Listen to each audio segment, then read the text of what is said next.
The first stage of putting together a design for any kind of heating system like this is to look at what's called the peak heat load of the building. So what we have to do is a survey. It takes a few days in a building like Ebley Mill. It means we have to measure every room, every door, every window, every space. And what we're trying to do is to create a volumetric heat model, essentially, of Ebley Mill to work out how the heat in that building is lost, whether it's through the windows, whether it's through air ventilation. And once we understand exactly how much heat is being lost through that building, we need to design a heating system that will match that heat loss and essentially create warmth. There's a number of permissions that we needed to obtain before we could start the proper design work for this project. For example, Environment Agency, listed building consent, planning permission, all factors that need to be taken into account when putting together the final design.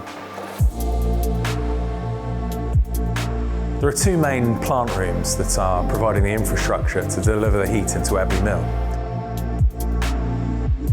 One of them is the river plant room that we created in the building. It houses a large heat exchanger, and that's where, when we take the water out of the river, we pass it over this heat exchanger and extract 4 degrees out of it and pass it back into the river slightly farther down.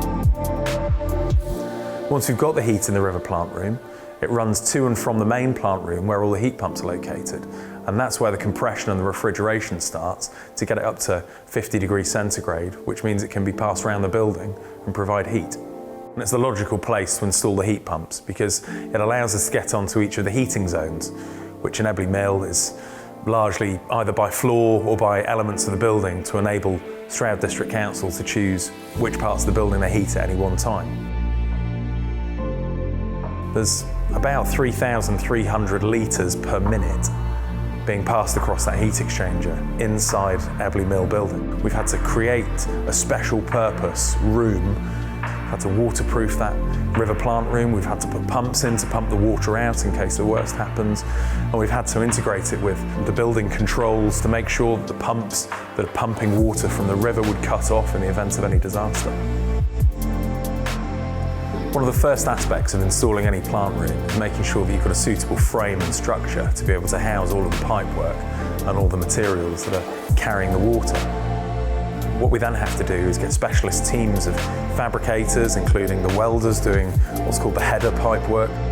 We chose to use a welding team that could do those works actually on site at Ebley Mill to be able to weld and tack and design, fabricate all of that steel in exactly the dimensions that we need. It helped us reduce the carbon footprint with the project.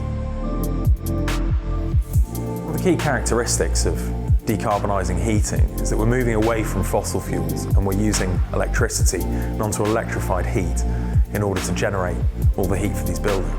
We expect the life of these heat pumps to be at least 25 years, which is considerably longer than most main gas boiler or oil boiler installations. And the principle for designing a heat pump for your house is no different to the principle for designing a heat pump at Ebley Mill. We start off with a heat model, we work out how much heat your home needs to consume to keep you warm and to keep you up to British heating standards, 21 and 22 degrees centigrade. And then what we do is find a system that will match that, whether that's an air source heat pump, whether it's a ground source heat pump, or whether you live by a river and we could do a water source heat pump. The principle is exactly the same.